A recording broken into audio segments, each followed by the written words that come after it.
In this episode of the How to Get on Reality TV podcast, we're going to answer the question, how the heck are you supposed to fill out those long, lengthy reality TV show applications, and where you can make your mark in filling out specific answers. All that and more in this episode of the podcast. Welcome to the How to Get on Reality TV podcast with Dan Giesling, where I answer your reality TV casting questions once a week. Hey guys, what's going on? Welcome to the next episode of the podcast. Really excited to answer today's question, but before we get into that, I want to thank everyone that has been submitting voicemail questions, because I just want to remind you guys that you guys are essentially the drivers of the show. So when we get great questions like the one we're going to hear today, it makes things a lot more interesting, a lot more dynamic. And if you haven't had a chance, if you have a question that you want asked on the podcast, the best thing to do is to go to howtogetonrealitytv.net/ask and submit your voicemail question there if you want your question answered on the show. And anyone who gets their question answered on the show, you get a free copy, digital copy of my book, How a Normal Guy Got Cast on Reality TV. So without any further ado, we're going to jump into today's question, which is from Deanna, and it's all about the reality TV physical or online application. So I really believe that if I made it to the face-to-face part of the reality show process, that they would totally love me because they would see my personality. Instead, I find that what usually knocks me out of the running is the pages and pages of random questions that they have you fill out before they will actually set up an interview. Do you have any suggestions for that part of the process that might make them take a second look?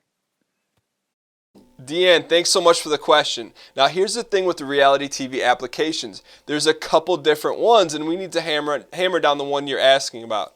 So for some kind of entry-level stages of a casting process, you might have an online application that's going to ask 2 or 3 very simple questions. They may have you categorize your job or occupation in a drop-down menu. And then there's the second type of physical application, which normally comes after when you get past that first initial round, and it's going to be a couple pages, somewhere, you could say around the 10-page region of questions like, what's your stance on politics? Who would you like to be on the show with you? Who wouldn't you like to be on the show with you?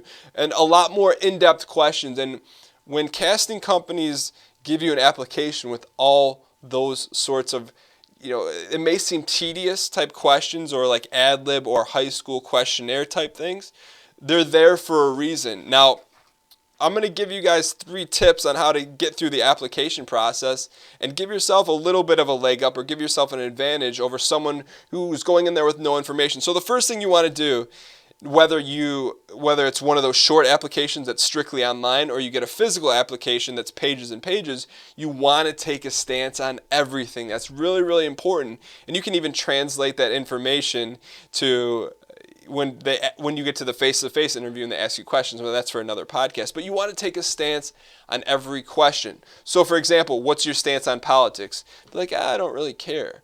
Well, then say why you don't care. Don't just say, oh, it's not that important to me. Give a reason. So you don't just want to leave things blank. So if you have a stance on politics, share that. Share why. If you don't, share why. When the question pops up, what are some of your favorite activities? Just say, if you just put down hanging out with friends, well, that doesn't really give them a whole lot to go off of. And so they're putting these questions in an application so they can learn more about you. And more importantly, they can start to understand what makes you tick. And even more importantly, putting a cast together. When I've talked to various casting directors and producers or producer of the show or people in charge, they say putting a cast together is like putting together a puzzle. And it's not just a one-to-one thing. People have different spokes or different parts of their personality, and you try to make some of those parts fit together and you try to make some of those parts clash.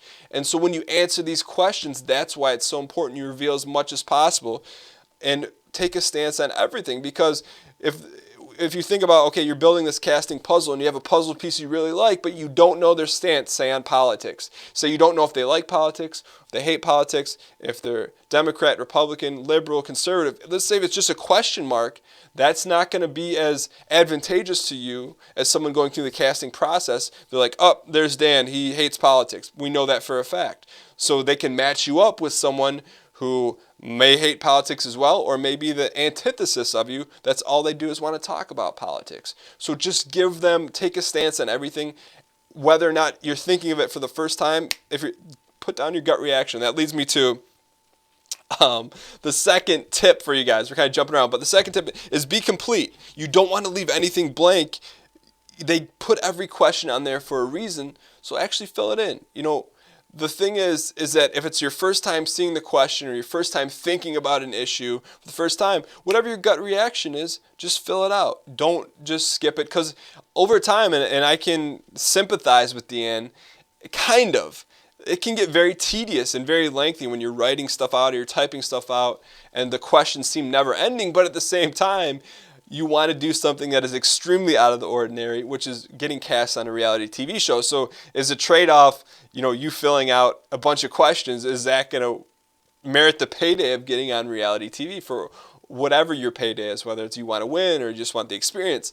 Is that worth it? Yeah, it is. So you have to take it a little more serious and really just do your best that you possibly can and put something for every answer. And the third tip I want to give you guys to help fill out these reality TV applications is don't overthink it, right? So you may think, okay, well, my persona, my character is this is how I really feel, but the answer may tip something off because it doesn't match up with that. Don't overthink it. Just put down your gut reaction and don't spend an egregious amount of time filling out these applications.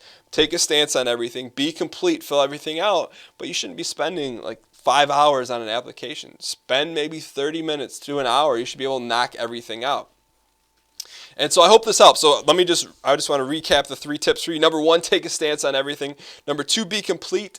And number 3, don't overthink it. Now, Deanne, I want to thank you for this question. I hope it helps you at least get a little further, maybe put a little more time in your application, or maybe have a better understanding of what to put on your application. But thank you so much for asking the question and submitting it through the website. We're going to send you a free digital copy of my book, How a Normal Guy Got Cast on Reality TV. So thank you so much for asking the question.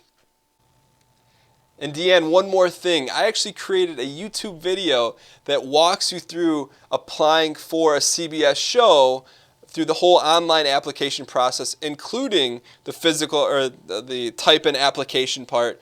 And that's about a 10-minute YouTube video that will also be included at the show notes at howtogetonrealitytv.net/episode 18. So that will help you as well if you want some direct insight on how to go about filling out the online application. To give you guys some more insight into the application process, under today's show notes at howtogetonrealitytv.net/episode 18, I'm actually going to upload one of the application forms, the blank ones that I've filled in for one of the reality shows that I applied for. And a lot of these you can dig through the internet and you may be able to find them, but these semi-final type applications aren't readily available on a lot of the casting websites now because they've gone to an online system. However, you're going to see it at some point in the casting process, so I'm going to upload that for you on the website so you guys can take a look at that and get an idea at some of the questions that are going to be asked of you if you do get past that first round. So that's going to be on the show notes at howtogetonrealitytv.net/episode 18 as an additional, some information for you guys to dig in for those you guys really want to prepare yourself. And before we end today's episode, I do want to remind you guys that if you are interested in finding out about the latest shows that are casting and casting call information and open casting calls, you can sign up for our bi-weekly email where we send that information out to you about the best casting calls that are available right now. You can do that by joining up at the email list at howtogetonrealitytv.net/calls. So thank you guys so much for listening to episode 18. Hope you guys enjoyed it, and I will see you guys next week.